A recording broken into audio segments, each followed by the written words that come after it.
Samsung S26 Ultra zimetoka na hizi ni feature zote ambazo unatakiwa kuzijua kwa wepesi kabisa. Kwanza tunaanza kwenye bodi. Bodi yao wametoka kwenye titanium, wamerudi kwenye aluminium, lakini ilivyo wameweka vapor chamber, kwa inamaanisha simu haitokuwa inapata moto kama vile zilivyokuwa za aluminium zamani zilivyokuwa. Kingine ambacho kipo kipya ni kwenye kamera. Zile kamera zilikuwa katatu kawaida, sasa hivi wameweka kama island fulani hivi pale nyuma kwenye kamera, kiasi ambacho wamefananisha, naweza nikasema kama Fold 7 ambazo walizozitoa hizi mpya. Alafu pia kitu kingine kwa muonekano kwenye display yao Samsung wameweka new feature ambayo unaweza ikatumika kama privacy, kiweka tu on, yani moja kwa moja inakuwa kwenye sim build. Kwa ambao walikuwa wanakerwa kwa matumizi ya protector za privacy, labda ukiweka kwenye privacy unakuta simu inakuwa na mwanga unakuwa juu, betri inawahi kufa. Kwa hiyo Samsung automatic sasa hivi wameiweka, na pia unaweza ukaiweka baadhi ya application, labda ukifungua tu WhatsApp au ukifungua tu sehemu yako ya miamala, ndio unaweka privacy. Hii feature ni nzuri sana, ndio ambayo watu wengi sana wamesifia, lakini zipo feature nyingi ambazo zipo. Kwa mfano kwenye kamera wameongeza aperture, na hii itawasaidia sana kwa wale content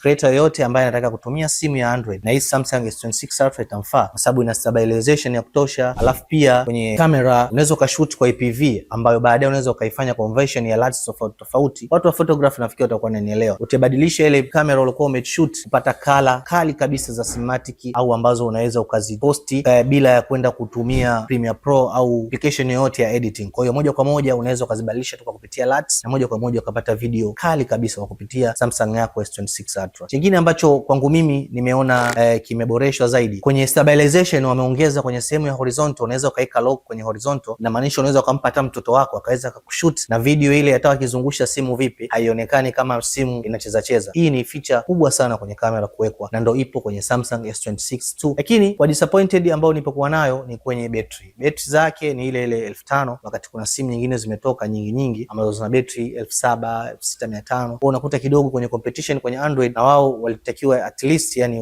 battery ipande kidogo, lakini battery imebaki pale. Almost sasa hivi karibia simu 5 au 6 za nyuma zilikuwa zina battery 5000, S21 Ultra, S22 Ultra, S23 Ultra, S24, S25, hii S26 zote zina battery 5000 ile tangu nyuma. Kwenye battery kidogo hii sasa hivi tu kuna masaa fulani yameongezeka, lakini sio issue kubwa. Issue kubwa iliyokuwepo ni ile tu ya kuwa battery bado imebaki kwenye 5000. Alafu pia ambacho kwa Samsung wamenifurahisha zaidi ni kuwa hii simu wameipunguza upana, yani wamepunguza ile thin kwa point 3. Ukizungumzia unaweza kaziona ndogo, lakini kwa kushika simu ni kubwa sana, kwa sababu of course moja kwa moja tu utaiona hiyo difference. Na hizi ni features ambazo naweza nikasema muhimu sana kwa wewe ambaye labda ulikuwa unawaza natokaje kwenye hii simu kwenda simu nyingine, kuzijua kupitia Samsung S26 Ultra. Sisi naitwa Sas Banyera, tuko mtaa Alikoma na Masas au China Plaza, duka namba 112. Tupo kwa ajili ya kuelewesha njia nzuri ya kutumia